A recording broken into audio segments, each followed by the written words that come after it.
Hello and welcome to episode 60 of the Heart of Markness podcast. It's more like 80 something, counting all the bonus episodes and the patron episodes, etc. But the official Heart of Markness weekly podcast, episode 60. Yay, yay, yay. Had some cool things happen today. First of all, while I was at work,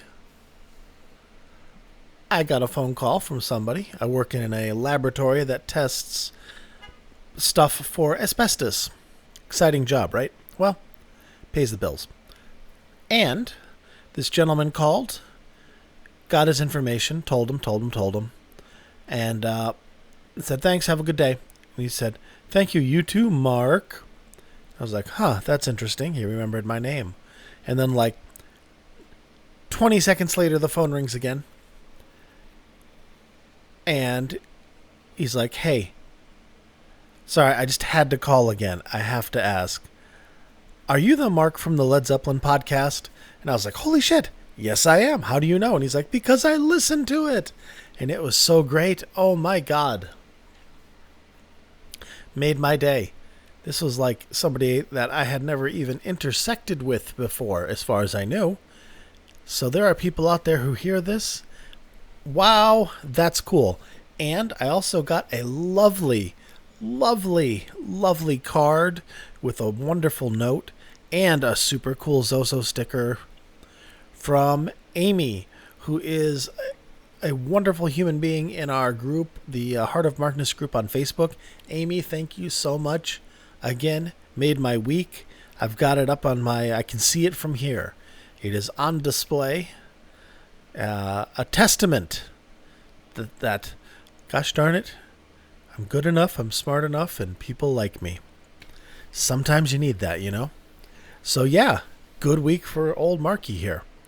And we are closer, ever closer, just a few days away from the release of Badge Holder Blues, that awesome 1977 video document that people, generations, plural, younger than me, put together meticulously, unbelievably competently, and quickly.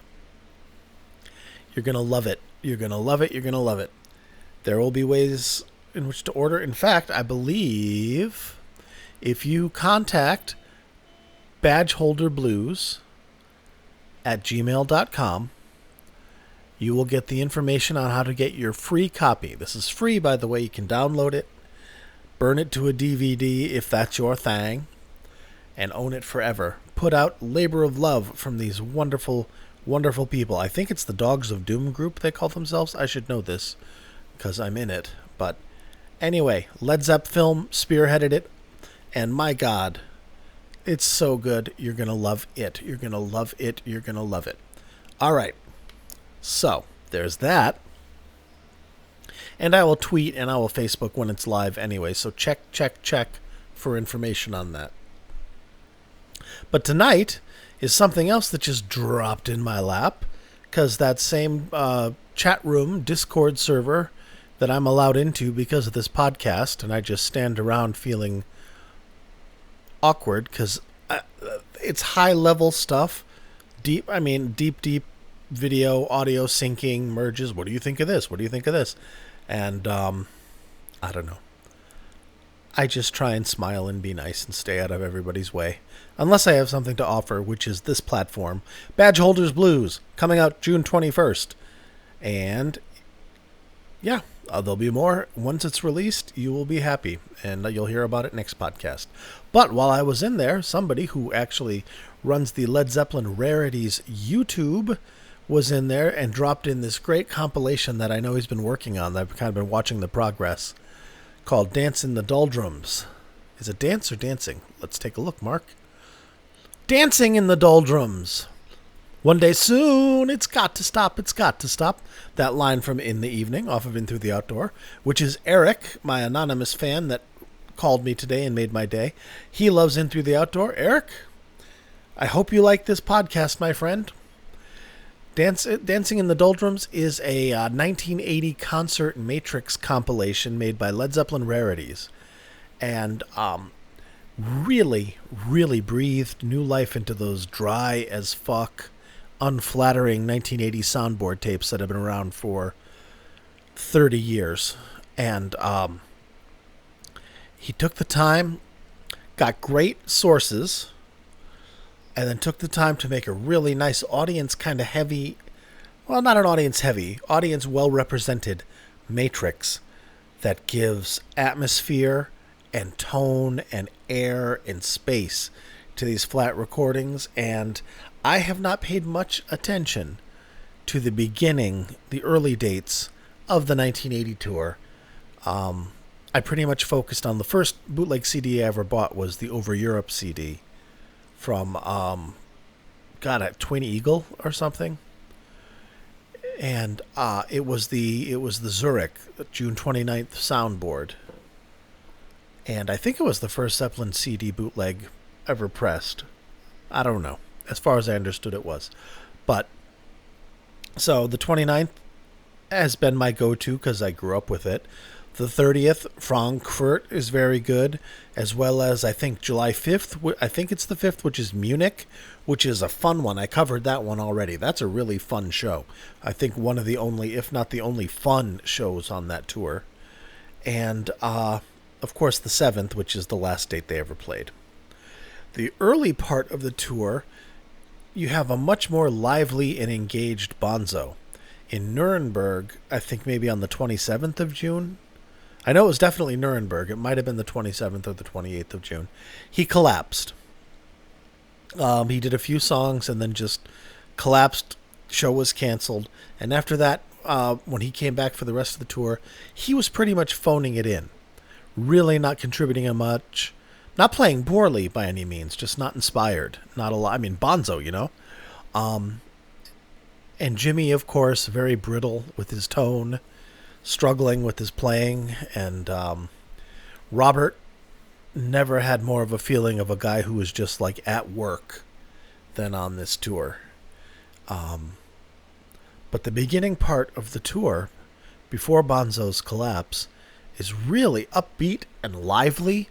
And it's neat to hear Bonzo playing some fills, playing around a little bit, doing some cool filigrees here and there. It's cool to hear Jimmy doing stuff that kind of sounds lame on the dry soundboard, but when you have the audience mixed in and get to hear how it sounded in the hall, there's some good stuff here. I listened to the first half last night and really loved it. Even the parts that weren't great, I liked because I knew what they were going for. And it just... these are more fun. And Zeppelin Rarities did a great job of creating a wonderful, lively, enjoyable recording to listen to, and doesn't fatigue the ears like the dry soundboards. You don't have to adjust and listen to bootleg ears like a raw audience tape sometimes. It's good. It's so good. I mean, I didn't think that I would care about the 80 tour ever again. I mean, I thought I'd heard all I needed to hear. But listening to this is a new experience, much in the way that Badgeholders Blues is a new experience for watching the 77 tour. Oh, and the email for that is badgeholderblues1977@gmail. Badgeholderblues1977, all one word. Blues is plural, badgeholder is singular, 1977@gmail.com. Get you a link for a free copy of that DVD. Those DVDs, it's 2 DVDs. So that's amazing. All right, do that. But this Led Zeppelin Rarities, oh my God, you guys are going to like it. I mean, this came out of the blue. I just happened to be in the chat room when he dropped the link for it. Like, here you go, bitches. And I grabbed it because, you know, I grab stuff when it's dropped in that group because it tends to be good. And it's good. It's good. I'm playing songs that I never thought I would play. Songs that I've openly mocked because they're so cheesy and terrible. I'm going to play them tonight because they're not that cheesy and terrible. Excuse me, I'm going to cough. Apologies. Allergies have been absolutely terrible here. And I've had this sinus thing with my allergies that's turned into like a little bit of a minor sinus infection, and my body's like, okay, we gonna get sick or not? So I hope we don't. But I'm a little snufflier than usual. Apologies, and I will probably cough more than usual. But we're coming up on 10 minutes. Oh, we passed 10 minutes. Let's listen to some heckadoodle music, shall we? Now, these are from an assortment of dates. Let's see. The concerts he used were June 20th, Brussels, the 21st, Rotterdam, 23rd, Bremen, and the 24th, Hanover. None of those shows are that familiar to me. I've probably owned them all at some time back when it was like I must have everything. But as far as being able to pick stuff out, I can pick stuff out from Zurich. I can sometimes pick stuff out from Frankfurt or the one that happened on the 5th that I can't remember. What is wrong with me? Munich. But these early ones, not so much. Good stuff. So we're going to go fairly chronologically. We're going to go with Train Kept a Rollin', which was what they opened with. And, I mean, it's 1980. It's not going to be the wild 1969 Zeppelin, but it is a new experience with this new mix. It's a lot more fun. A lot more fun, and I hope you agree. So let's go with Train Kept a Rollin' from the 20th in Brussels. And this is the soundboard and an audience recording mixed together. Give it a little more atmosphere. And I'll be back in a few minutes. Thank you, thank you, thank you.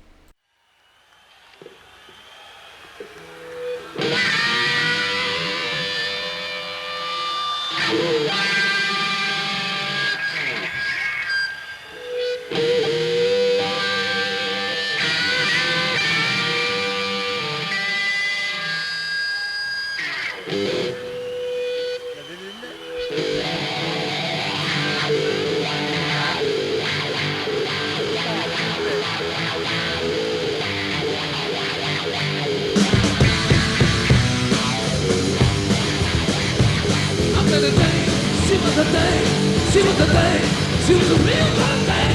She was pretty New York City. She snapped out of heat, she pretty with the heat. Oh, I couldn't let her go. Get along, sweet little baby, get along. Oh, my baby, get along. Yeah, yeah, yeah. With the heat, oh, I couldn't let her go.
I don't know what it is. I like that more.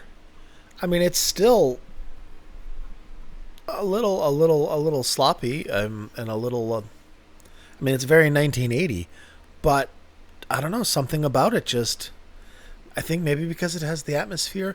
Maybe it's because Bonzo is pushing a little and giving a little oomph to it instead of just kind of phoning it in like he did in the later bit of the tour. But man, I enjoy that. I like hearing Jonesy more up front. Led Zeppelin Rarities, good job, man. Good job. Thank you. You redeemed this tour in my eyes. I mean, I've listened to it for years. It was the one I always wanted to hear when I was in high school in the mid '80s before these soundboards came out. I wanted to hear that because I never knew that Zeppelin toured in 1980. You know, Hammer of the Gods at the time was the only book that came out, and they toured in 1980. Holy shit. I don't have any pictures of Jimmy from 1980. What did he look like? Did he still look like Jimmy Page? And just, I remember seeing pictures dribbling through. There's a Jimmy Page biography called, I think it's called Tangents in a Framework. Something like that. By Howard Milet, I think, if I'm remembering correctly. I mean, God, it's been decades since I've had that book. But it was the first time I saw pictures from the 1980 tour. Really, really tiny black and white photos of the 1980 tour. And oh my God, was I curious. And then when those CDs came out 10 years later, or no, just a few years later in 1990, I think I paid something, I don't know what I paid, $85 for that disc set. It was a lot of money. It was a holy shit amount of money. And then I listened to it and I'm like, oh, well, there's some cool stuff. 1980, yes. It's so good that they did not come to the States. I think it would have tarnished their legacy. They had stopped the very long marathon songs, which is cool. I think they called it cutting the waffle, getting back down to just short songs. I think this is where Robert had a lot more agency. It has always been Jimmy's band, very much so, but after the loss of Robert's son, I think they conceded a lot of control to Robert to get him back in the fold. And even then, he was back for like, okay, we'll do an album. Okay, we'll do Nebworth. Okay, we'll do a European tour, but it's only going to be this many dates. I'm only going to be gone this long. You know, very, very piecemeal. Instead of it being dictated to him, okay, here's where we're going. He was more dictating the conditions under which he would still sing for Led Zeppelin. And, you know, I think that at this point, given how dysfunctional this group was as a group because of dependency issues and addictions, as a business entity because of addiction and dependency issues, they were in really bad shape. I think for their legacy, the fact that they never made it back to America for the 1980 tour is a net plus for them. Because I think playing Chicago Stadium to 50,000 people, 60,000 people or whatever, at this level of not being that on top of things, you know, in 77 it was very much like, Jimmy's so wasted, man. Now they're changing their product to meet their abilities, and they're playing shows, they're playing gigs, standard set list, not a lot of deviation, and you know, stuff like Since I've Been Loving You and Black Mountainside, White Summer are just showcasing Jimmy's decline in fluidity. And a lot of people are like, it's the heroin, man. I don't know if it's the heroin as much as cumulative damage to his fingers and his tendons from breaking his fingers and not rehabbing them, not practicing, playing the guitar so goddamn low. You have to, I mean, it looks cool, but it's hell on your hands. Excuse me. There's a lot of supposition that there's issues with tendonitis and things too, and just hand strength. I mean, Jimmy can be seen explaining that to James Hetfield of Metallica at some Rock and Roll Hall of Fame jam thing, I think. Because they were like, "You gonna solo?" And he's like, "Nah, I just can't really bend the strings." But in any case, Jimmy was not in top form. Which, if you listen to this podcast, I'm going to cough again. Excuse me. Excuse me, y'all. Coughing means it's time to play another song. All right, what's the other song? Well, we're going to play Nobody's Fault But Mine, which is the second song in the concert. When you saw them, they'd go from Train Kept a Rollin' right into Nobody's Fault But Mine. And they cut out a whole bunch of the intro, that like 2 minutes of ba-na-na-ba-na-na-bow-bow before they start the song. They go right into ba-na-na-ba-na-na-bow-bow. It's cool. Now, Train Kept a Rollin' was from June 20th. This Nobody's Fault is from June 24th, which is in Hanover, Germany, instead of Brussels, Belgium, which is what the first one was. But it's very good. It's lots of fun, and I hope you enjoy it. I like this version. I like the 1980 iteration of Nobody's Fault But Mine. It's just to the point and just balls to the wall. See you in a few.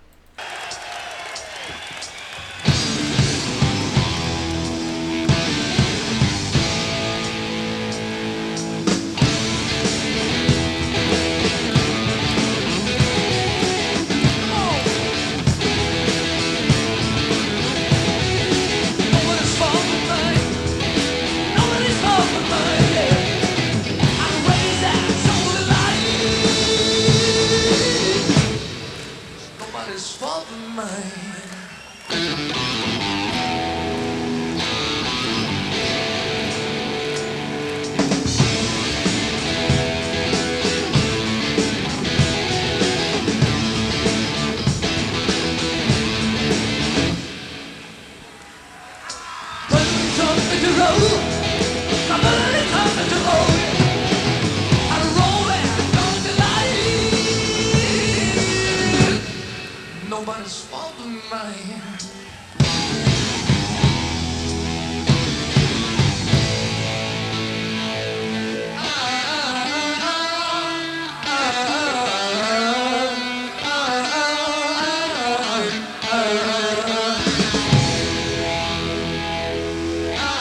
Nobody's fault but mine.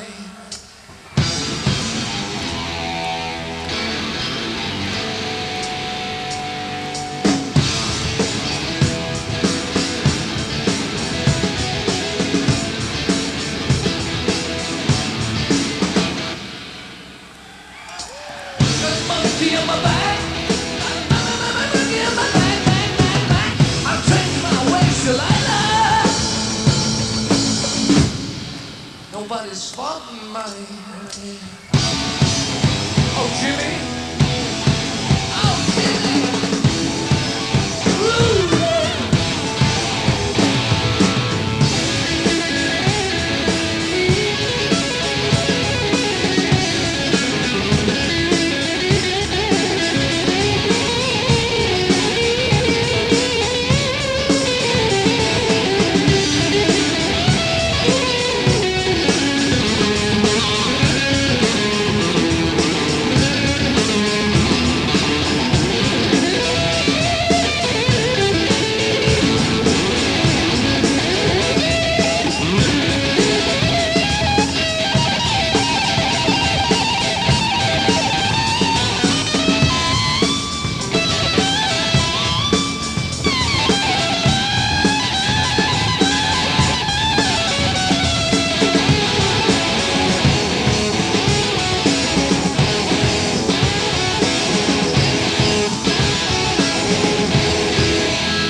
say good evening. Yeah, well, how about that?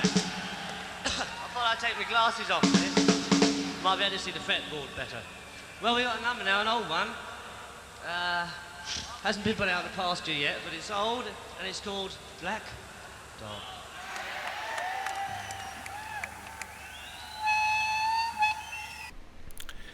And yes, that was Jimmy Page talking at the end. He introduced Black Dog, which we're not going to hear.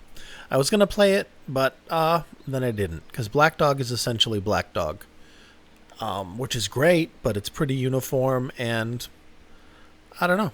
Didn't want to use the bandwidth for it. You'll be able to download this. In fact, you can download it now if you go to the YouTube, Led Zeppelin Rarities YouTube. I will also have it up on my site as well, and you can grab it there if you want, which is heartofmarkness.com. Oh yeah, let's get into all that. Follow me on Twitter at Heart of Markness. Join the Facebook group Heart of Markness, where you can hang out with the lovely Amy and all the Davids and Nemo and so many fans and friends of the show. And we all hang out, exchange information, like, heart, good stuff, good group of people. So consider that. And if you want to support this podcast in a tangible way, i.e. money, always welcome. You can go to patreon.com/Heart of Markness, and got a few different plans. Basically, you can get an extra podcast a month, discount on merchandise, which is happening now. I've got stickers, and I'm waiting on cups and t-shirts and coasters, etc. Fun times, good things ahead. So if you want to help contribute to the show that way and support it, it is, first of all, a tangible benefit to me. It doesn't seem like a lot of money. I mean, I know it is. And if you can't, no worries. And if you don't want to, no worries. This is a free podcast, first and foremost. If you feel compelled, because I'm so amazing, and in lieu of abject worship, you just simply want to give me some of the sweat from your brow, you're welcome to. Go to Patreon. I will read your name every week, like I'm going to do now. Here are the folks the titans upon whose shoulders rests the Heart of Markness. You got your Avi, Bill, Brad, Danielle, David, Other David, Mark, Mimo, Peter, Tracy, and Wayne. And there's also Evan, who was a teenager who wanted to be a patron, but only had a gift card and was like, hey, can I do it with a gift card? I'm like, no, don't do it with a gift card, dude. So he is, even though he's not a listed patron, he is a patron in our heart. Because he wanted to, and it's sweet. I didn't take his money. He's a kid. And also, he's super rad. Really nice guy. So Evan is included too. Hi, Evan. And hi, Eric, who called today. And hi, Amy, who gave me a card and stickers. Yay, people. I'm making friends and getting to know you guys. Makes me very happy. All right. You know what else makes me happy? Playing the next GD song. Why didn't you say goddamn, Mark? Because I'm trying to be a better person. What does swearing have to do with being a better person? I don't know. Why are you talking to me like this? All right. Let's get back to it. Now, here's a song that I have shit on relentlessly for the entire length of this podcast. Live in the Evening. Always terrible, right? Yeah. Not terrible. Yeah, see, now I'm backpedaling. Yes. That keyboard thing. It's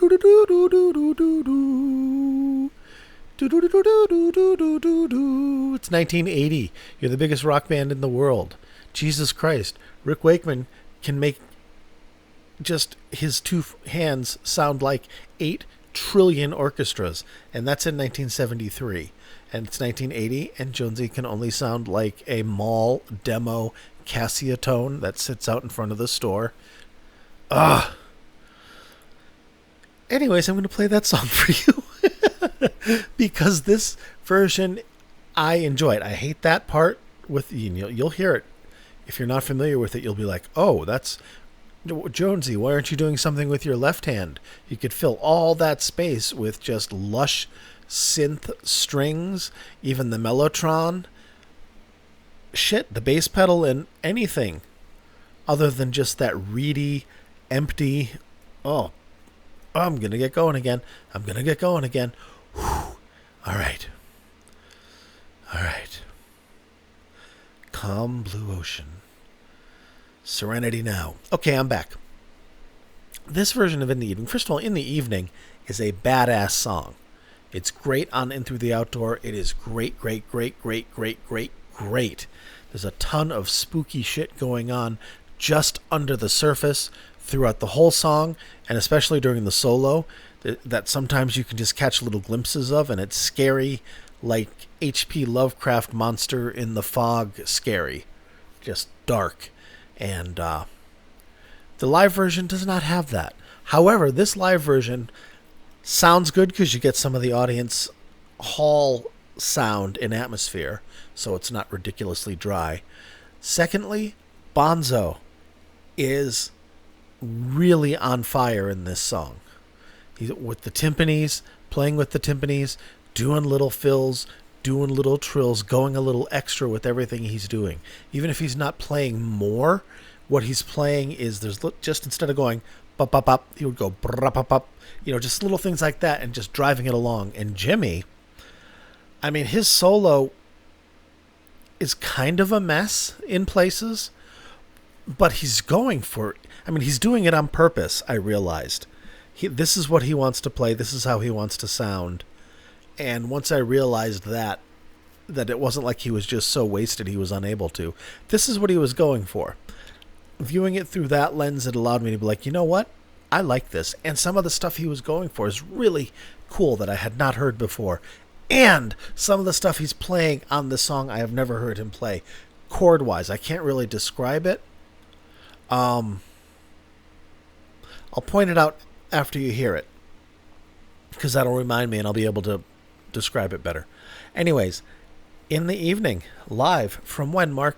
When? What's the date? Holy Christ, I don't know. All right. Pulled it together. Why, that's from June 24th.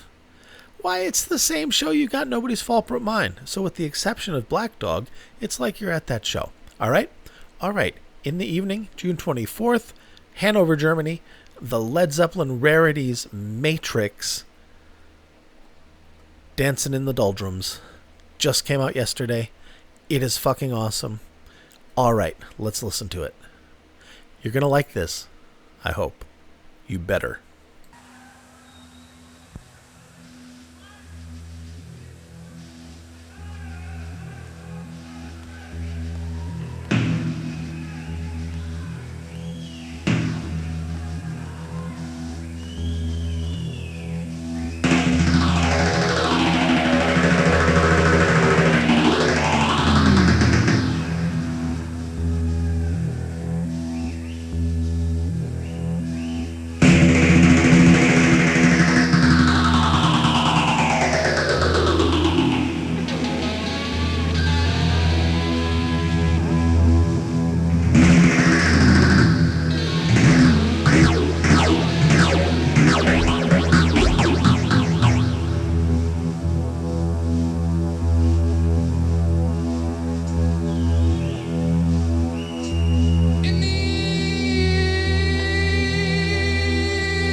Dankeschön. Thank you very much. That was badass. That was badass. Even Robert cut loose a little and had some fun with it. It just needs...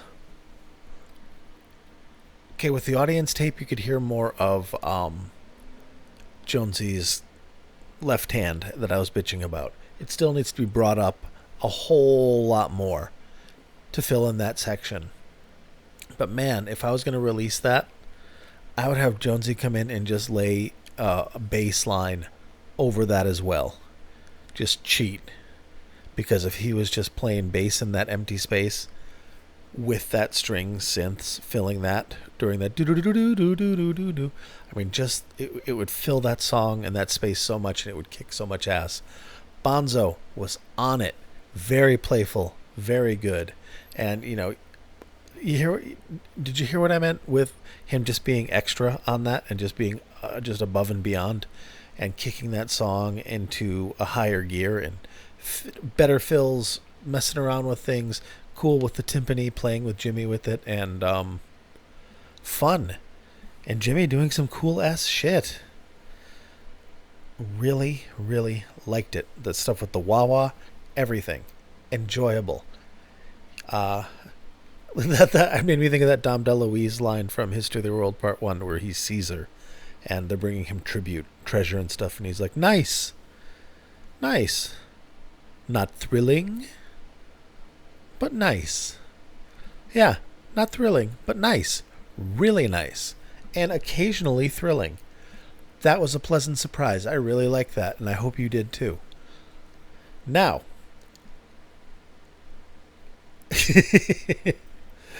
an unfortunate follow-up to that, I'm going to play All My Love, which is not really all that thrilling live, but it's the only time they played it, this short tour.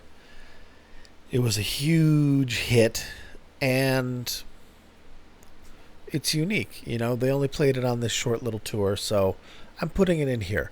Jimmy throws some nice, tasty licks towards the end on what would be the fade out on the album. And, you know, it has its moments, yo. Good song, sad song, good lyrics. Let's get to it.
Thank you. That was... God damn it, that was good too. I don't know, I keep, like, apologizing for these things like Here Comes All of My Love, because I'm like, it's never interesting. That was interesting. I mean, it was still All My Love, but Bonzo was killing it. He was pushing it. Everything Jimmy played was cool. I liked that. I liked All of My Love live. Huh. I've never said those words in that order. All right. Cool. Yay, we learned something today, kids. That was also from June 24th. So June 24th, badass date. Excellent. You know, I am going to call it here. I will probably do part 2 next week, because it's easy. But who knows? I may do something else. You know how I be. All right. So let's call this. You can go to heartofmarkness.com eventually. I don't know if I'll get to it tonight. And download this entire set put together by Led Zeppelin Rarities. You can actually listen to this whole thing on YouTube, on Led Zeppelin Rarities YouTube channel. And just yay.